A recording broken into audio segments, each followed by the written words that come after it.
I've mentioned to you before how I enjoy teaching our students here in our school and our religious formation program. And in the junior high level, I visit with them, and they enjoy this story so much. They have so many questions about Adam and Eve, the serpent, the tree, the Garden of Eden, all this. And so we visit through that. And it's real easy to get caught up in the details.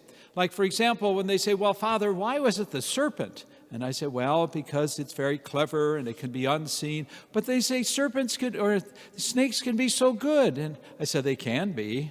Not always good, but they can be. That's not the point.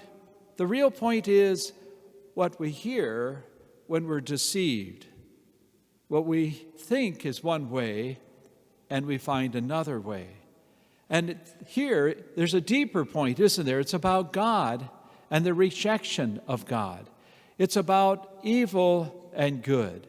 It's about the angels and the devils. It's about here the deception that begins here that we see repeated over and over and over again. You will be like gods. You will have a wisdom like God. In other words, you will be the center of the focus, not God. You will be the one who makes the rules, not God.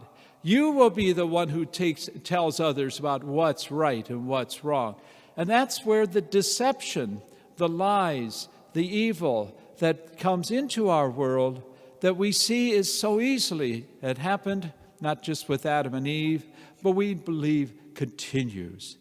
Yes, baptism takes away that original sin, but we still are tempted. And sometimes it's so easy because we can rationalize things so easily. Before we know it, we've got ourselves turned around in our thinking. And if we're not praying, if we're not bringing ourselves back in faith, we can be easily deceived. In fact, sadly, sometimes we deceive others. Sometimes we lead others into sin. And that's where the Lord this morning is inviting you and me to be aware in our own hearts. What is it that is our falling into temptation that's so easy and unfortunate and frustrating? And so for us, the Lord is inviting us more than ever to be able to clearly see what is the wisdom of God, what you might call the true wisdom of God. There's a lot of false wisdom in our world, evil wisdom that takes us away from God, that hurts others, that hurts ourselves, that is part of what the deception of the devil is all about. So this morning, let's pray, first for ourselves, that we would be renewed more than ever to be honest with God, honest in recognizing what is evil, being aware, yes, others who may be falling into whatever the temptation, and being aware, how can we help them recognize that what they have is a false wisdom? It's what the serpent was saying this morning. I'll give you another wisdom. But there is only the wisdom of God that truly leads us to what is good, to right, what is holy.